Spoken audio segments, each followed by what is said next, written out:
वालेकुम स्टूडेंट्स, कैसे आप सब। उम्मीद है कि आप सब खैरियत से होंगे। तो welcome back to my channel. तो आज हम स्टार्ट करने लगे हैं जी present perfect continuous. Present perfect continuous किसको कहते हैं? प्रेजेंट परफेक्ट कंटीन्यूअस कहते हैं फिलहाल मुकम्मल जारी हो, यानी मौजूदा जमाने में किसी काम के मुकम्मल हो जाना और जारी हो, यानी कोई काम जो किसी हद तक तो मुकम्मल होगा लेकिन अभी जारी ही हो, उसे हम कहते हैं क्या? Present perfect continuous. यानी ये जमाने को कहते हैं जो ऐसे काम को जाहिर करे, जो ऐसे काम को जाहिर करे जो माजी में जारी हुआ हो मगर अभी तक भी जारी हो, मगर अभी तक भी जारी हो। फिक्रे के आखिर में, इसके जुमले के फिक्रे के आखिर में आता है रहा है, रही है, रहे है, रहे, रहा हो वगैरह। तो इस जमाने में सब्जेक्ट जो सा होता है यानी काम करने वाला, उसके बाद क्या आता है? दो हेल्पिंग वर्ब, वो कौन से हैं? Has been and have been. और इसके बाद क्या आती है? Fourth form of verb. मैंने आपको बताया कि फोर्थ फॉर्म ऑफ वर्ब कौन सी होती है? फोर्थ फॉर्म ऑफ वर्ब होती है हमारी first form plus I N G. First form plus I N G को हम क्या कहते हैं? Fourth form of verb. अब हमारा यहाँ पे इसका फॉर्मूला क्या है? सबसे पहले सब्जेक्ट, सब्जेक्ट के बाद हेल्पिंग वर्ब। जो दो हेल्पिंग वर्ब कौन से हैं जी? हैज बीन और have been, plus fourth form of verb, plus subject और प्लस सिंस फोर। अब सिंस और फोर किसके साथ यूज होता है इसका भी मैं आपको बताता हूँ। तो सबसे पहले क्या है जी? हैज बीन किसके साथ यूज होगा? हैव बीन किसके साथ यूज होगा? पीछे प्रेजेंट परफेक्ट में मैंने आपको बताया था कि जी हैज किसके साथ यूज होता है और हैव किसके साथ यूज होता है। वैसे ही हैज बीन भी हमारे सिंगल चीजों के साथ यूज होगा, यानी सिंगल नाउन के साथ यूज होगा, और हैव बीन भी हमारे ज्यादा यानी प्लूरल नाउन के साथ यूज होगा।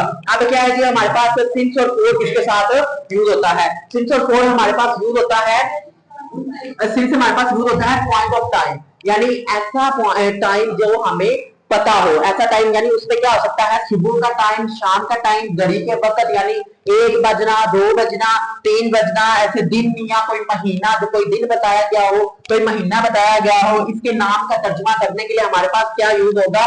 सिंस यूज होगा। और फोर किसके साथ यूज होगा? पीरियड ऑफ टाइम, कोई ऐसा टाइम जो गुजर चुका हो, जिसको गुजरे हुए जमाना हो गया हो, यानी 4 रोज, 4 दिन पहले की बात, 2 हफ्ते पहले की बात, 6 माह पहले की बात, 8 वर्ष की बात, उसके लिए हमारे पास क्या यूज होगा? फोर यूज होगा।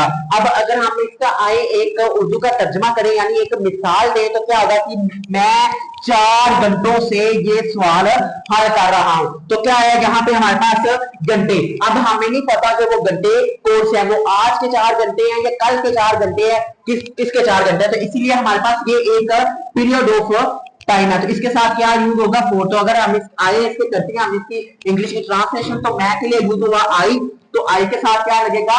Have been. तो क्या आएगा? I have been solving this question for hours. मैं पिछले 4 घंटों से सवाल हल कर रहा हूं। तो चलते हैं कि आगे हमारे मनफी के लिए। तो इस फिक्रे का, इस जुमले का, इस जमाने का मनफी बनाने के लिए हमें क्या करना होगा कि इसमें मनफी बनाने के लिए हमारा जो हैज हैव बीन है, तो इससे क्या था? हमारे पास हेल्पिंग वर्ब क्या था? Has have been. अब क्या होगा कि जो हैज हैव बीन है उनके दरमियान में क्या आ जाएगा?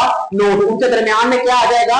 नोट आ जाएगा। तो किस तरह से लिखेंगे कि ये हमारे पास क्या है? हेल्पिंग वर्ब हैज, इसके साथ क्या यूज होना था? बीन। तो इसके दरमियान में क्या आ गया हमारे पास?